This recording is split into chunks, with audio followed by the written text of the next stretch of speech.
Hello, everybody. Welcome to a new episode of the Dissenter. I'm your host, as always, Ricardo Lopes, and today I'm joined by Dr. Gregory Retallack. He's Professor Emeritus in the Department of Earth Sciences at the University of Oregon. His research has examined the fossil record of soils through major events in Earth history, and he is the author of books like Soils of the Past, An Introduction to Paleopedology. Yes, there it is. And also Soil Grown Tall, the epic saga of life from Earth. So, Dr. Retallack, welcome to the show. It's a big pleasure to have you. Well, thank you for considering me. So I would like to start with, I guess, a very basic question also to introduce my audience to this topic, because to be honest, it's the first time I have an interview for the show on paleopedology. So what is paleopedology? Well, that's what I love about it. It isn't widely known, and it's been a field that I've kind of been able to invent. I mean, there were a few other people going actually way back into the 17th century who twigged to the idea of a buried soil, but paleopedology is just really the study of fossil soils, ancient soils, that gives us clues about ancient environments. Now, what some people get confused about is, well, it has nothing to do with mummy's feet, so it's not from the Greek pes pedis for pedestrian, and has nothing to do with ancient Sumerian child psychology either. It's not from the Greek pes paidos, from which we get pediatrician. It's from the Greek word pedon, which means soil. And the lovely thing about it is that soils have a fossil record. You can compare ancient soils with modern soils, and they can tell us a lot about how the world has changed through deep time. Yeah, you know, it's very interesting because I am Portuguese, and for a Portuguese person, and I guess people from other languages, it makes more sense than for English people that this would be somewhat related to soil, because in Portuguese, the word for foot is pé. So it's closer to pedology, or the initial part of the word pedology. Right. So yeah, for us, it makes more immediate sense. Well, yes, it does differ in different languages, all right. And there are all sorts of problems in translating from different languages now. English seems to rule. I was just in France, and 2 decades ago, they disdained speaking English, but now even there, English seems to have taken over as a language of science. Yeah, correct. So to get back on track, so could you tell us a little bit about how you analyze fossil soils? Because I guess that when people think about fossils, we tend to think mostly about, I don't know, the remains of animals and stuff like that. But but soil remnants or soil fossils, it's a little bit weirder, I guess. It is quite a bit weirder, and so my whole career has been annoying my colleagues because paleosols turn out to be what other people have just regarded as ordinary sedimentary beds or altered surfaces to lava flows or things like that. So people have noticed them because they really stick out from the other surrounding rocks. The big problem for most people is actually recognizing whether you've got a soil or not, and that's a large part of many of the papers that I write. Why do I think it's a paleosoil? Well, there's three main things. The most important of them is root traces is something. If there's fossil root traces and they come down from a surface, well, that's a paleosol by definition because something once grew in it. There's also this rather subtle concept that many geologists have not been trained in, and that is the concept of soil structure. So modern soils have a whole pattern of cracking that we call PEDs, and they're separated by modified surfaces we call cutans, and they can be blocky or crumb or granular. Geologists aren't trained to look for that. In fact, they're trained to overlook it. That's a kind of a modification. And finally, there's soil horizons. Instead of being deposited one layer on top of another, as is normal in sedimentary sequences. Soils actually develop from the surface downwards. So there's an A horizon, which is a mix of organic and mineral. Then there's a modified B horizon, which may be rich in clay or in carbonate or something else. And these are diffuse horizons that are developing downwards. So soils develop, sediments deposited. It's a mindset that many geologists have been trained not only to not recognize, but to even overlook, because many geologists pride themselves in getting beyond the surface, looking at the ancient rock. But these things are preserved even in drill cores and in quarries and in ordinary road cuts. So it's largely a question of me saying, oh, that's a paleosol, and people who studied the rocks before who didn't recognize them getting kind of annoyed. Some cases very annoyed, but that's it. Yeah, I understand it. So, but tell us a little bit about what factors play a role in soil formation. Well, this goes way back to Dokuchev in 1883 and Hans Jenny, one of my personal heroes. There are basically 5 factors, and we have an acronym CLORPT, and those are climate, organisms, topographic relief, parent material, which is what you start with to make a soil, and time. And we've known for a long time, studying modern soils, we can make kind of an experimental design of space for time, or an experimental design of changing features for soil climate by keeping other things constant. These things that control the formation of modern soils, which people tease apart with studies of modern soils, can be applied to reconstruct the same sorts of features in the fossil record. And it's been really quite lovely to see that we have, as paleopedologists, done a lot of work like this to make these transfer functions. For example, to try and find a mathematical relationship between the mean annual precipitation and the depth of the calcic horizon in soils, which we can use for ancient soils. We're getting to the basis of soil science. And this is something that the fossil people, paleopedologists, seem to be more interested in than modern soil scientists, who are more interested in growing more corn or figuring out how to use soils agriculturally. And it's been a whole new horizon for us. It's been rather wonderful to see people joining in with ever more sophisticated ways of figuring out how to infer, for example, paleoclimate from an ancient soil. And so one of the factors that you mentioned there is organisms. So what do we know about how life co-evolved with Earth? We know quite a bit, as it turns out, and this has been the really fascinating part of it to me, is that on Earth, soils have developed with the development of plant life in particular, starting out with simple things like lichens, which are a consortium of fungus plus an alga that live mostly on land. And the first evolution of lichens, for example, was really a signal event in the evolution of paleosols because it increased the degree of weathering by an order of magnitude. Then we see big changes in soils with the advent of early non-vascular land plants, and a huge change with the evolution of trees, because suddenly weathering and facilitated by roots went much, much deeper. And then finally, the evolution of grasslands. Each of these things created a great carbon sink and have turned out to regulate planetary temperatures by control of the carbon cycle through time. By the way, just to make it more clear, I guess, since we're talking about also to some extent the evolution of life here, when we talk about soils and paleosols, are we here just referring to terrestrial soils, or is it that, for example, the bottom of the ocean, we could also call it a soil? Oh, no, I would not call the bottom of the ocean soil. I sort of draw the line there. There have been some European soil scientists in particular who figure that the modification of a lake bottom is a soil. I do not. I draw the line there. No, I think it has to be subaerial modification by definition, really.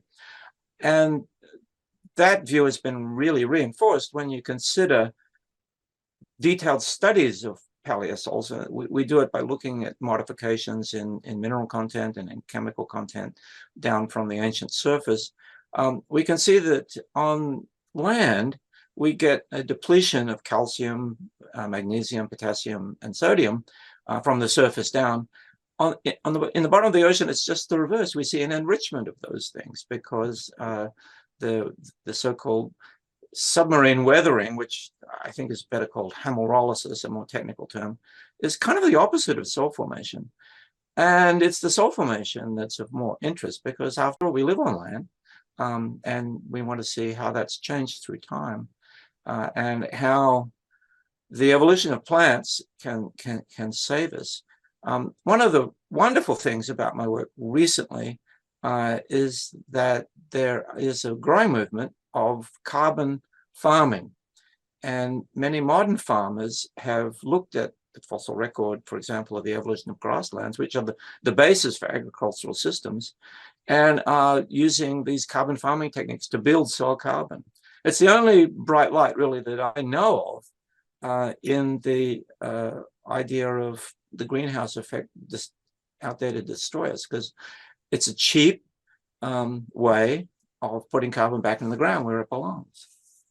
And when it comes to having a better understanding of and studying questions related to, for example, the coevolution of life and Earth, as we mentioned earlier, and also, I mean, not only related to that, but even having a better understanding of how soils evolve and change over time, do you think that we can use barren planets as null hypothesis to explain? Oh yeah, no, I love that. Yeah, in my first book, Soils of the Past, I had a chapter on extraterrestrial soils. I always introduced it in lectures as soils in space, which is kind of like a takeoff on the Muppets, you know. I think that's super important. Although some of my colleagues recommended I take it out because they thought it was too theoretical. But there are, and they went on a definition of soil as something that supports plant life, which is not the case, of course, on any planetary bodies. However, since there are footprints on the moon and robots on Mars, they do support life in a literal sense now, and that exploitation will increase in the future. Yes, it's a very important null hypothesis. The striking thing that we've learned with the really ancient soils going back to 3.7 billion years, the oldest one I've been able to study in Greenland, is they're very similar to soils on Mars of the same age, of about 3.7 billion years old. So it's a super important null hypothesis. The Martian soils are very similar to those on Earth. They're clay and they have salts in them. The lunar soils, totally mind-blowing. It's just a kind of a gardening by micrometeoroid impact, basically, which is the concept that is so different from anything we could conceive of. The soil formation on Venus, the temperature is so hot that it's pretty much like taking rocks and putting them in a potter's kiln. And it happens quickly. So yes, these alternatives are really important, I think, and will become more and more important as we explore the solar system more and more. Now that I'm retired and I don't have access to all the lab facilities that I used to, my plan is to do more and more on Martian paleosols, because the lovely thing about NASA is that all the data is proprietary. You get all of it, basically. It's public domain. You don't have it, nobody's keeping it from anybody. And I was on the red team for the current mission to Jezero crater. And we insisted, even though it about tripled the budget, we have to have sample return. And when that happens, about 2030 or so, it's going to be really amazing, the organic molecules we'll be able to take from these actual samples from Mars, and which we know exactly where they're from. That's going to turn out to be, I think, super important for figuring out why soils flourished on Earth and died on Mars. It's really an interest. Nothing's forever. Mm-hmm.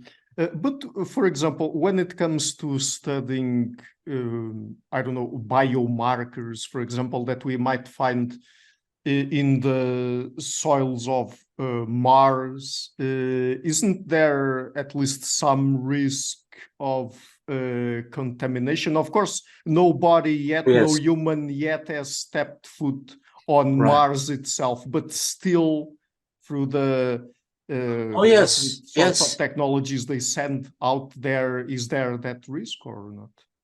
Yes, well, that's a problem. And this is why people took so long to figure out the biomarkers in the Opportunity rover samples, because there was always a real possibility that they were looking at contamination from pump lubricants or something like that on the Opportunity rover. It took actually 2 years at least to figure out with successive analyses whether it was indigenous to Mars or whether it was a part of the actual Martian organic matter content. The hope is, we know the problem with those robots, of course, is they can only analyze fairly simple things like PARs, polycyclic aromatic compounds, and other relatively simple things. The hope is with sample return, and why we insisted on it, is that we'll be able to identify more complicated amino acids and DNA, RNA, more complicated polymers. It's going to be very hard to argue that they're due to contamination, but we do have mechanisms to look at how indigenous it is with different autoclave sterilization techniques on the samples that we can get. And this was tried, of course, with Martian meteorites as well. So it's pretty clear that certain compounds are indigenous to those Martian meteorites. We hope to do the same on Martian samples when they come back.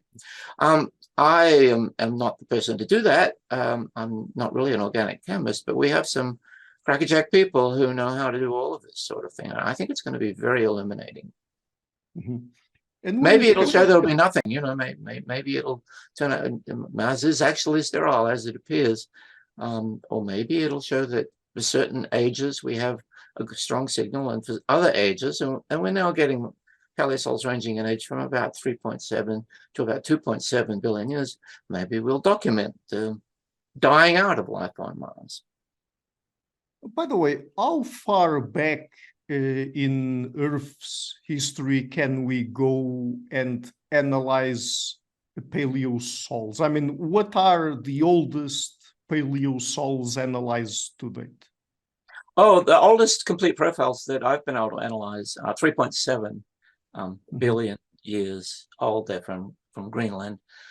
I think eventually we'll find some back to 4 or so. But the lovely thing about considering extraterrestrial materials is that I regard carbonaceous chondrites, a particular kind of meteorite which is rich in organic matter and in clay, as the primeval paleosols of the galaxy. Now, they're just bits of soils because they're meteorites. They came down from us. But the model that is generally accepted is that they formed on the surface of planetesimals very early on in the formation of the solar system. And we have radiometric ages that limit their age between 200 million years of the very beginning of the formation of the solar system, about 4.5 to 4.6 billion years old. Different kinds of carbonaceous chondrites you can interpret as different kinds of soil horizon, and you can reconstruct what the soil formation was like. So there is a possibility of taking the record back to 4.6 billion years, the beginning of our solar system, to try and understand what things were like in the beginning. So there's another reason why we should start getting interested in soils in space, because it gives us a perspective. Mm-hmm. So when it comes to studying the evolution of life on Earth, if we want to do it through, or at least add that source of evidence, let's say, to the picture, if we want to add soils or sources coming from soils, what are some of the biomarkers or biosignatures of life that we can find geologically? Oh, all sorts of things. There's a whole bunch of sophisticated organic compounds, and we're hoping to find that they have a chirality, that the left and right-handed molecules are one is preferred over the other, as opposed to inorganic organic matter, which has equal numbers of left and right-handed molecules. But from my point of view, I'm more interested in the big picture of soil profile evolution, and the big picture of the degree of weathering of soils. Weathering of soils, the weathering reaction, which is basically carbonic acid destroying feldspars to make clay, that is one of the biggest carbon sinks. And so in the long term, I've been interested to see how major events in the evolution of life have moderated carbon dioxide in the atmosphere. They've actually pulled it out, and they've saved us from another rather tragic feature of our solar system, and that is the increased brightness of the sun. The sun has actually become brighter by about 30% over the last 4.6 billion years because of stellar evolution, and eventually it'll get so bright and so close it'll fry life on Earth as we know it. But the evolution of first these lichens, these consortia of algae and fungi, that increased carbon consumption by about an order of magnitude. And then the evolution of more sophisticated lichens in the Ediacaran did the same. Then the evolution of early non-vascular land plants did the same, another order of magnitude. And then the evolution of forests did the same, another order of magnitude. The evolution of grasslands was a carbon sink, another order of magnitude. By about 5 orders of magnitude, we've pulled carbon dioxide down to rather low levels over the history of the Earth. And this is kind of salutary when you think about it. And this is why the farmers love what I'm doing, because about 25% of the world's land area is farmed. And farmers are basically keepers of the thermostat. They can use techniques which build soil carbon by keeping ground cover, by contour coppicing, by rotational grazing. These various techniques of carbon farming are becoming more and more popular, and could save us from a future greenhouse crisis.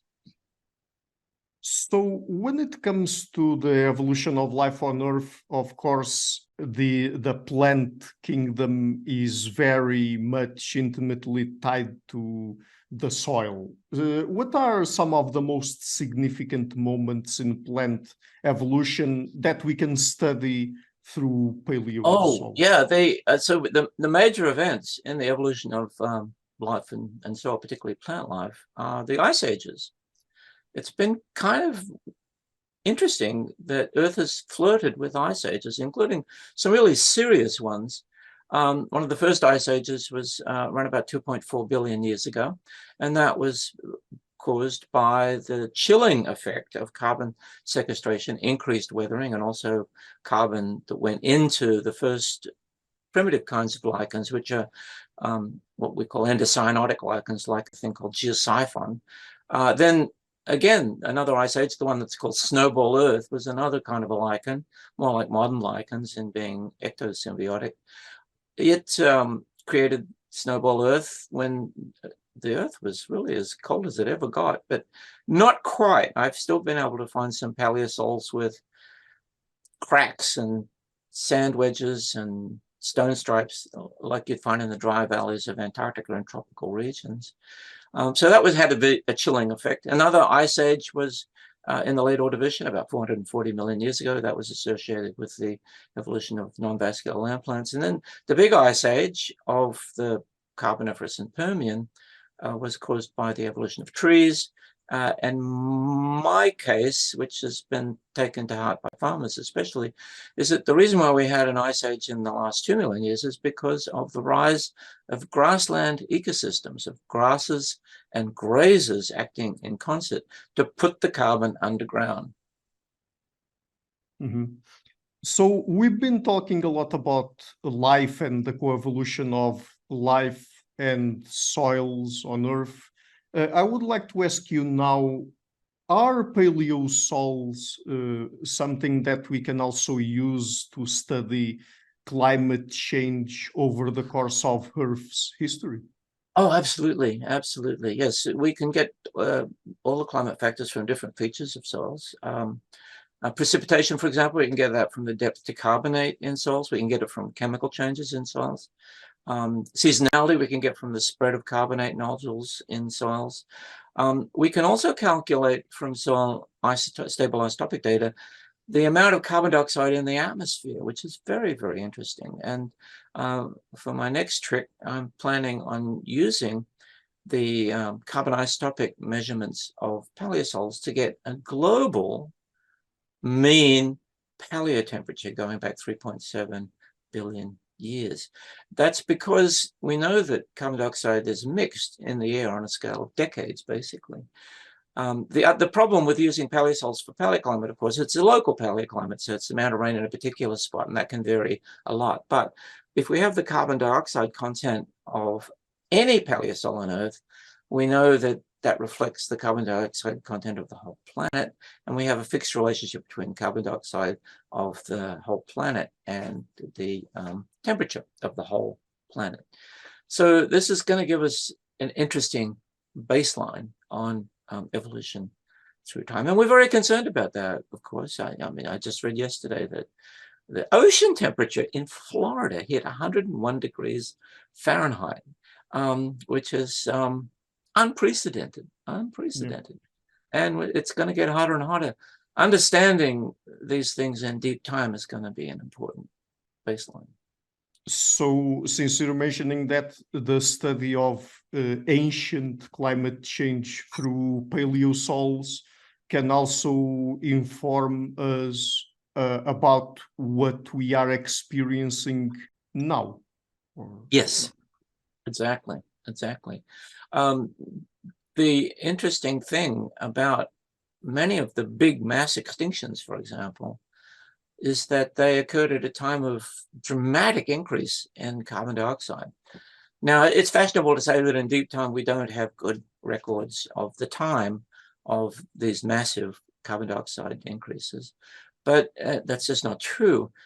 We can see from paleosols and from records in varved shales, that means in shales that were deposited in lakes on an annual basis, that some of the big increases in carbon dioxide, like the Permian-Triassic transition, were within decades, like the current anthropogenic increase in carbon dioxide.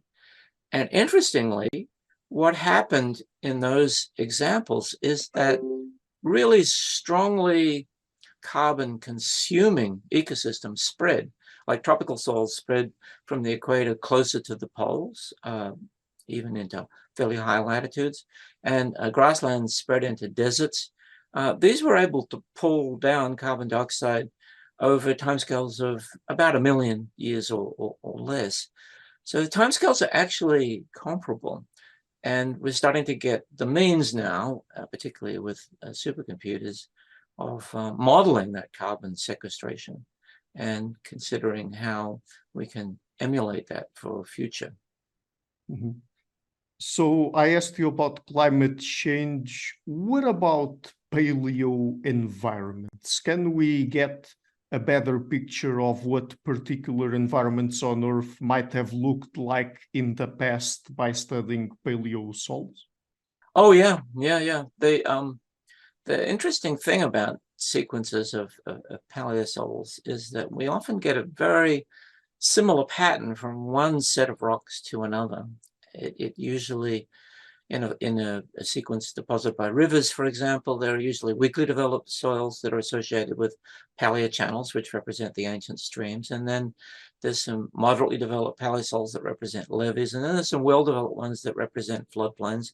And then there are some super well-developed ones that represent uplands, where there's been very little deposition to interrupt soil formation.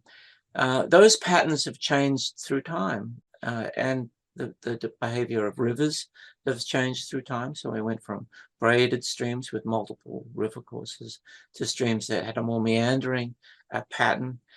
We can get a very nice idea of changes of environment. My most recent paper on snowball Earth, this time 700 million years ago, when some people think the whole Earth was basically covered in ice, have demonstrated that there are at least a few patches that were not covered in ice. There were some patches, even near the equator, that were like the dry valleys of Antarctica. I've flown over the dry valleys of Antarctica during my studies of Permian-Triassic paleosols there. It's quite remarkable, the similarity in these landscapes. You can see from a helicopter and also from the field that there are these frost cracking patterns and these stone straps and other features. And here they are, 700 million years old in snowball. And this turns out to be important because many people have wondered, if the whole Earth was covered in ice, how did life survive that? Well, on land, in the sea, pretty hopeless, you know. Photosynthesis would shut down, everything was crunched away. But on land, no problem. By the way, here, when it comes to getting a better picture of a particular paleo environment, we're not just talking about, let's say, topography, geography, but also about vegetation, right? We can also learn more about that. Yes, of course. Yes.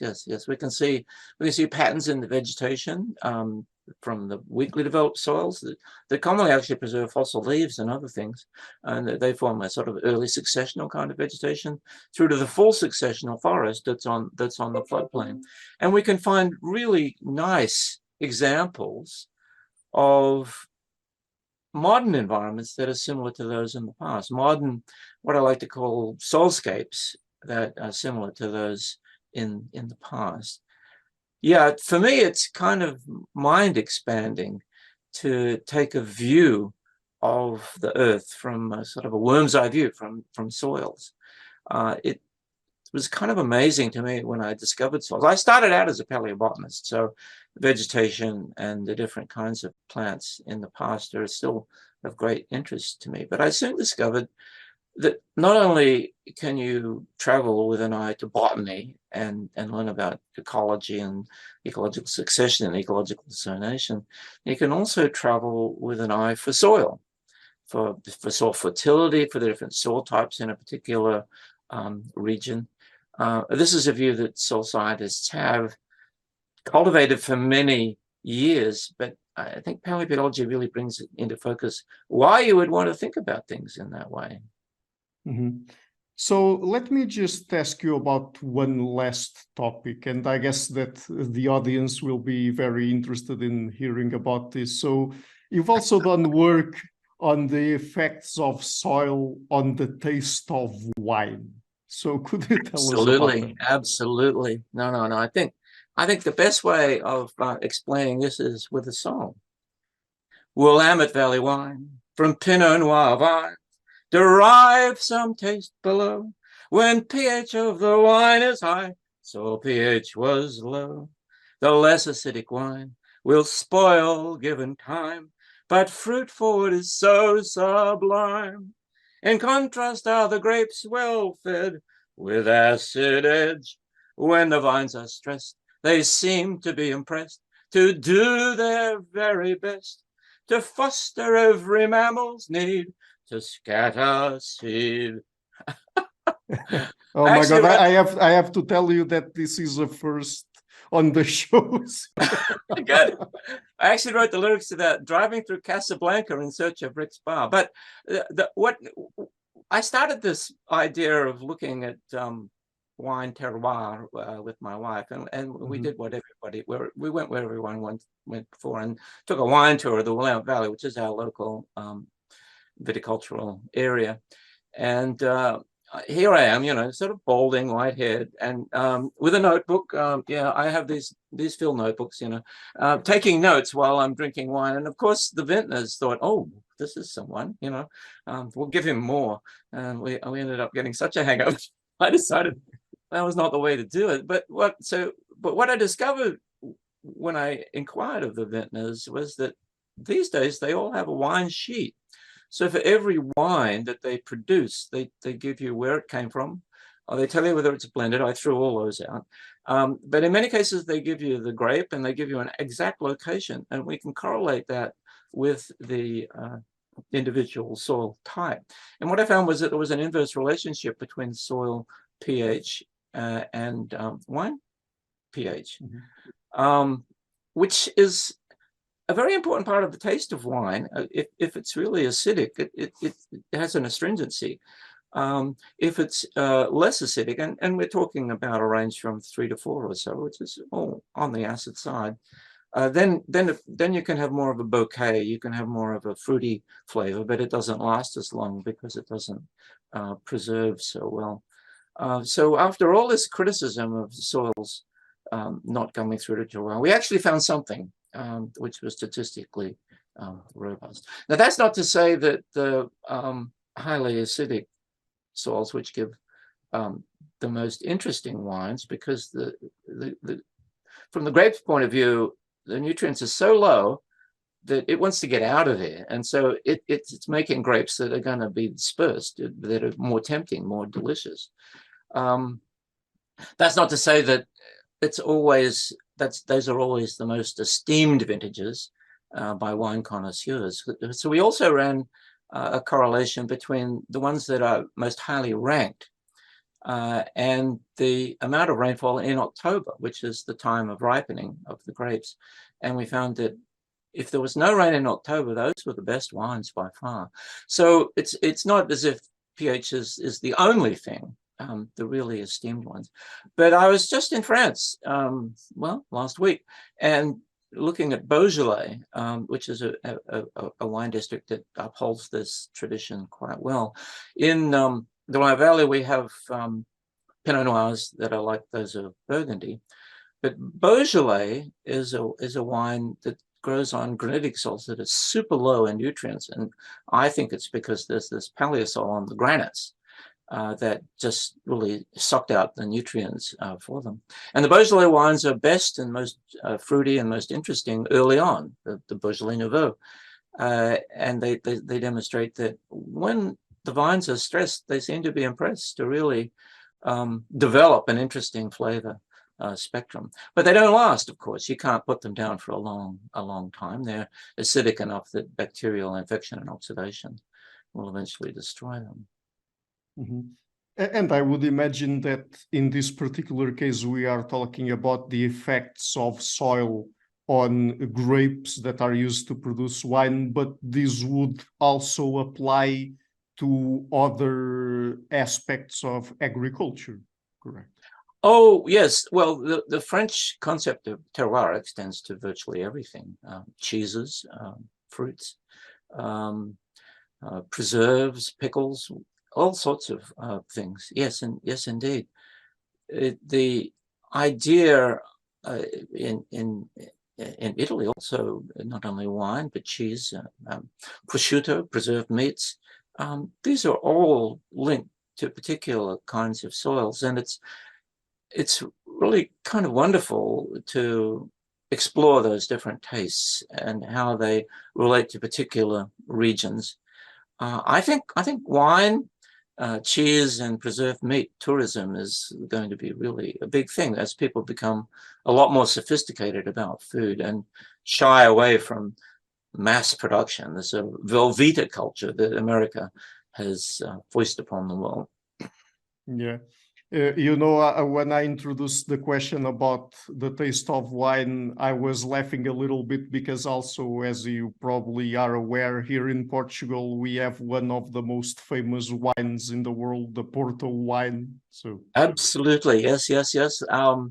Yes, the Portuguese and the Northern Spanish wines are quite famous, and the International Terroir Congress, I think it was of 2016, was there, and I was really sorry I couldn't make it. That Congress, by the way, is absolutely fantastic.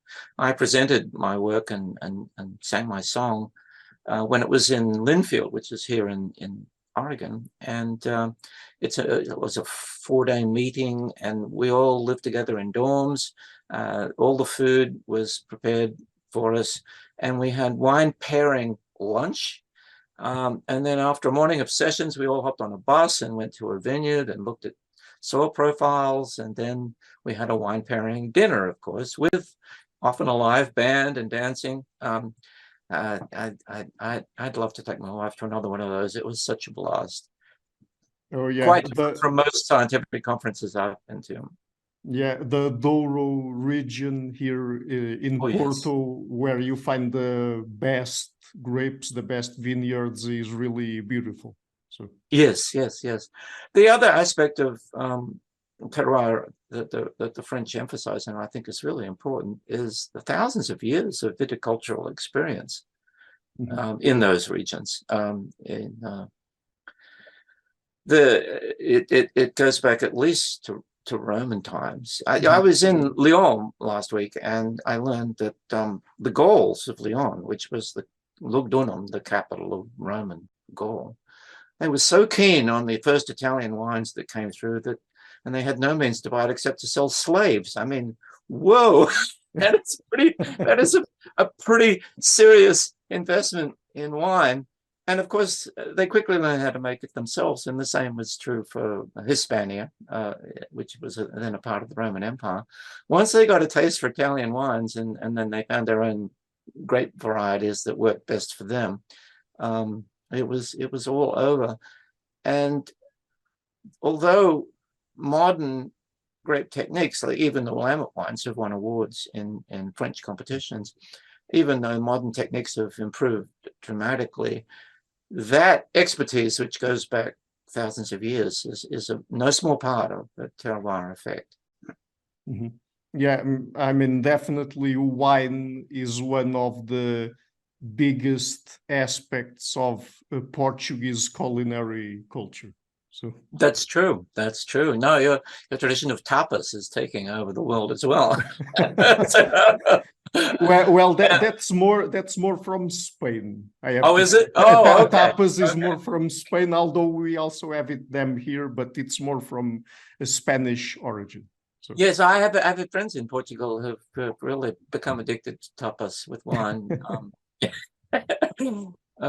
Yes. Okay, so Dr. Retallack, I'm leaving links in the description box of this interview to your books. Is there any place on the internet that you'd like to mention where people can find you or your work? Yeah, my name Retallack is so unique. I love it. So I Google super well. You'll find me. I have a Wikipedia page. I have a personal blog page, and I come up very easily in Google Scholar.